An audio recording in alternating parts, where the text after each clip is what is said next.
রাজনৈতিকভাবে আমাদের যারা প্রার্থী হতে চাচ্ছেন বা যারা আগ্রহী তারা কেউই ভয়ে মুখ খুলতে পারছেন না। পিআর পদ্ধতির সময় এটুকু বলি, এটা সভ্য ডেমোক্রেটিক কান্ট্রিতেই শুধু সম্ভব, আমাদের মতো ভঙ্গুর গণতন্ত্রে এটা সম্ভব না। কোনো একটা দল কোনোভাবেই চাচ্ছে না যে অন্য কেউ মাথা তুলে দাঁড়াক। যে মুহূর্তে নিবন্ধন হবে আমরা ধারণা করছি বানের স্রোতের মতো আমরা মানুষ পেতে শুরু করবো ইনশাআল্লাহ। জুলাই বিপ্লবের পরে মানুষের যে দীর্ঘ আকাঙ্ক্ষা ছিল, খুব গভীর আকাঙ্ক্ষা ছিল, সেটা ব্যর্থতায় পর্যবেসিত হয়েছে। এখন সংস্কার, বিচার এবং নির্বাচন, এই ত্রয় এজেন্ডা নিয়ে সরকার যেটা ঘোষণা দিয়েছিল, সরকার সেটা সামাল দিতে পারছে না। সংস্কার বলতে দেখতে পাচ্ছেন যে জাতীয় ঐক্যমত্য কমিশনে বড় বড় রাজনৈতিক দলগুলির মধ্যে কোনো মতৈক্য পাওয়া যাচ্ছে না, খুব ছোটোখাটো বিষয় ছাড়া। সুতরাং এটা আমি ব্যক্তিগতভাবে মনে করি, আমার দল মনে করে যে সংস্কার দিয়ে খুব একটা এগোতে পারবে না। দ্বিতীয় হলো বিচার, একটা দীর্ঘ একটা লম্বা একটা প্রক্রিয়া, যেটা অল্প সময়ের মধ্যে শেষ করা সম্ভব হবে না। তবে দুই একটা টোকেন বিচার যদি করা যায়, বিশেষ করে শীর্ষস্থানীয় যারা অপরাধী ছিল, স্বৈরাচার ছিল, তো তাদেরকে যদি বিচার করা যায়, দুই একটা টোকেন বিচার করা যথেষ্ট। এখন সরকারের সর্বোচ্চ গুরুত্ব দিতে হবে নির্বাচনের দিকে। এখন জনগণ কী চায়, আসলে জনগণ কী, জনগণ তো এই অতিষ্ঠ যন্ত্রণা থেকে মুক্তি চায়। সেই মুক্তির জন্য এখন আপাতত একটা নির্বাচন দিয়ে যদি ছেড়ে দেমাকে দিয়ে বাঁচি পর্যায়ে যেতে পারে, সেটাই হবে সর্বোত্তম পন্থা বলে আমরা মনে করছি আমাদের দল থেকে। আমাদের প্রার্থীর যোগ্যতা হচ্ছে শিক্ষিত, সৎ, দেশপ্রেমিক, চরিত্রবান মানুষ তারাই। এখানে কোনো ধরনের বদমাশ, চোর, ডাকাত, দুর্নীতিবাজ, অর্থ পাচারকারীর কোনো সম্ভাবনা নাই। আমাদের প্রার্থী হতে হলে এই যোগ্যতা পাশ করতেই হবে।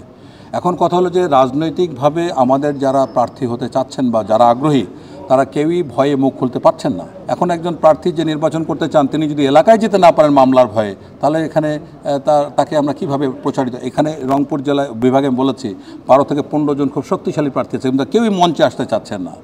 এরকম একটা পরিস্থিতি তৈরি করা হয়েছে। সুতরাং এটা প্লেন লেভেল ফিল্ড কিন্তু এখনো হয়নি। বসুন্ধরা টিস্যু, অশুদ্ধতার বিরুদ্ধে এক বিন্দুও ছাড় নয়। সুতরাং সেই দিক থেকে খেয়াল রাখতে হবে।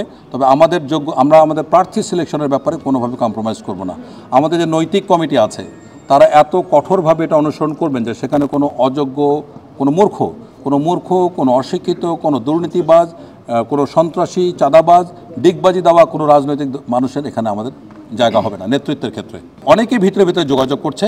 যে মুহূর্তে নিবন্ধন হবে আমরা ধারণা করছি আমরা বন্যার বানের স্রোতের মতো আমরা মানুষ পেতে শুরু করবো ইনশাআল্লাহ। দ্বিমত পোষণ করি।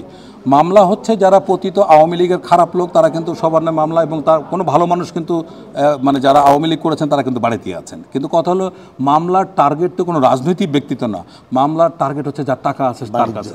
এখন একটা মামলা হচ্ছে, সেখানে আসামি হলো 70 থেকে 80 জন, সাথে আরও 200 জন। তাহলে কি করছে চাঁদাবাজরা, ওইটা দেখিয়ে যার কাছে টাকা আছে তোমারও নামের মধ্যে আছে। সুতরাং আমাদের প্রার্থীদেরকে দেখুন, আমি একজনের কথা বলতে পারি যে তার একটা মামলা ছিল, সে বেল নিয়ে হজ করতে গেছে, হজ করে এসে ফিরতে পারে নাই, আবার তার নামে একই মামলা দেওয়া হচ্ছে। সুতরাং এটা একটা চলমান প্রক্রিয়া। এখন কোনো একটা দল কোনোভাবেই চাচ্ছে না যে অন্য কেউ মাথা তুলে দাঁড়াক। যে আমরা পিআর পদ্ধতির ব্যাপারে আমি একটা টক শোতে ক্লিয়ারলি বলেছি, বাংলাদেশে যেটা প্রচলিত এটা হলো পাস দ্য পোস্ট সিস্টেম, এটা বর্তমান যেটা প্রচলিত আছে। তা আমরা যেটা মনে করি জনতার দলের পক্ষ থেকে, লোয়ার হাউস যদি হয়, সংসদে এখন যেটা আমাদের সংসদ আছে সেখানে বর্তমান সিস্টেমটা থাকলে ভালো। যদি আপার হাউস হয়, সেখানে পেয়ার সিস্টেমটা থাকলে প্রত্যেকটা দলের প্রত্যেকটা গোত্রে কিন্তু এখানে প্রতিনিধি থাকবে। এরকম একটা ব্যালেন্স দিয়ে টেস্ট অ্যান্ড ট্রায়াল কিছুদিন করা যেতে পারে। তারপর যদি দেখা যায় যে, তবে পিআর পদ্ধতির সময় এটুকু বলি, এটা সভ্য ডেমোক্রেটিক কান্ট্রিতেই শুধু সম্ভব, আমাদের মতো ভঙ্গুর গণতন্ত্রে এটা সম্ভব।